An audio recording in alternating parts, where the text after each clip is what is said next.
Kinesiology 223, Chapter 11, Presentation 7, and this is out of 9. So we're on the home stretch, guys, talking about improving communication and also communication and improving team coordination. What you'll find is communication is a key part of that. Let me get myself out of the way here. So communication, it requires an environment, and it's not just this thing that happens. As a coach, you have to create the environment to allow your athletes to be able to be more effective as listeners, to be active listeners, but also to be able to be more effective and active in their communication back to you. In terms of coaching, there has to be dialogue, because you may believe you have the best of plans and the best of strategies and the best of techniques, and then you implement with your athlete what you believe may be true, but with the population of athletes that you have, perhaps their skill set is a little bit different than you perceived. And so the communication happens, coach, this is a great idea, but I think if we do it this way, we'll be able to do it better with our group. I mean, that's a very, very simple example, but that's one that is very poignant when you're talking about working with athletes. And they have to be able to be almost made to feel comfortable, that they can air issues and really talk about things before they escalate or before they become a problem. So whether it's a coached environment where you're dialoguing back and forth regarding suggestions, or perhaps there's something happening on the team that you need to go over with the coach, those athletes need to be comfortable enough to come to you as their leader to say, hey, coach, I think this is going on.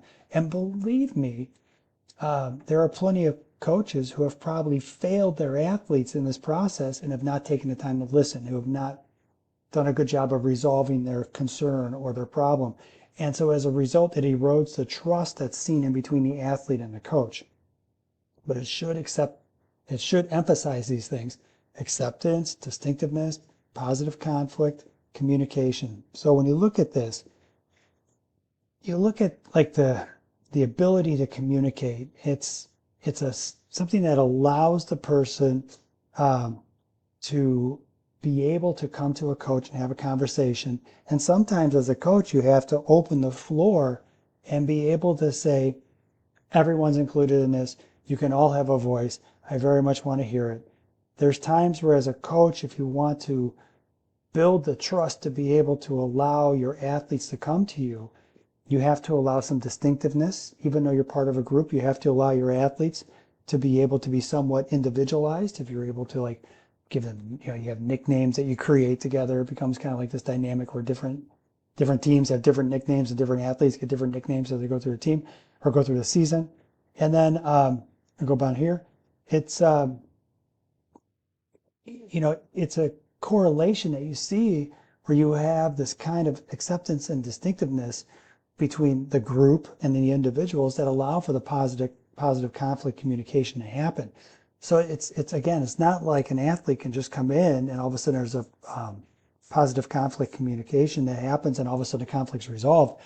As a coach, you need to establish that environment. You need to allow that to happen. Otherwise, if you don't allow that platform to be in place where a coach creates this environment, the athlete will never feel comfortable.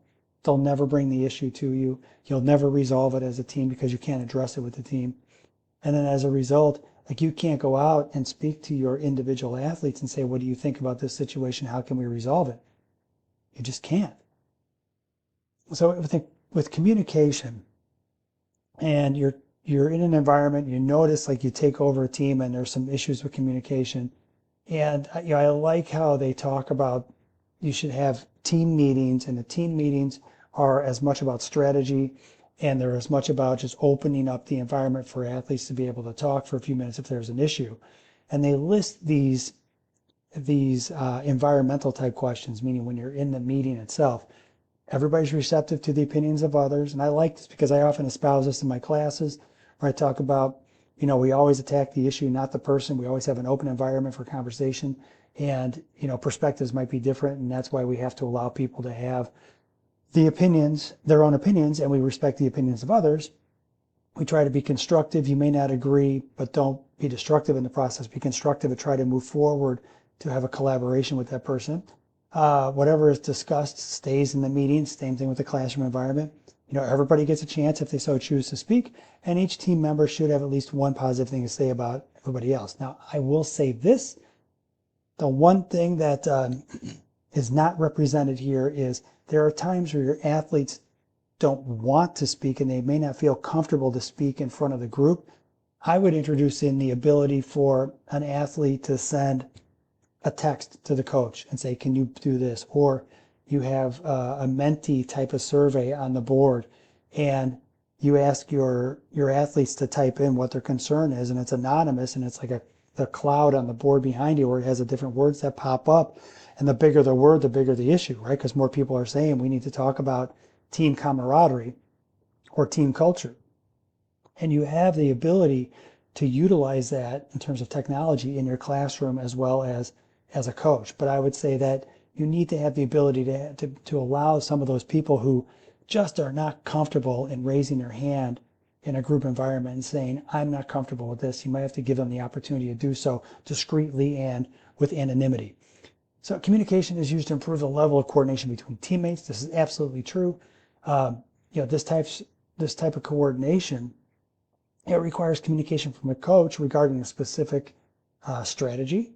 It regards communication regarding position for the players, and also the individual responsibilities of the players, not payers, within the strategy, and communication between the players. So you're talking about multi-level kind of communication here. Big from the coach, within and amongst the entire team, and then within the strategy or the context of the team itself, and then within the individual players that might be within a group. Linebackers and defensive backs have to communicate. Linebackers have to communicate with linemen as well. Your point guard has to communicate with your big guys in the middle, when they're pulling down rebounds. It's part of the process that communication has to happen, and it happens because you're a good coach, right? You've enabled that on your team. They list numerous suggestions. And it starts on page 262 on how to, really increase communication amongst your team and within the team environment. And I'm not going to bury you with these here, but I urge you to take a look starting on 262 and spend a little time looking at the things like enhance team members' listening skills, encourage questions.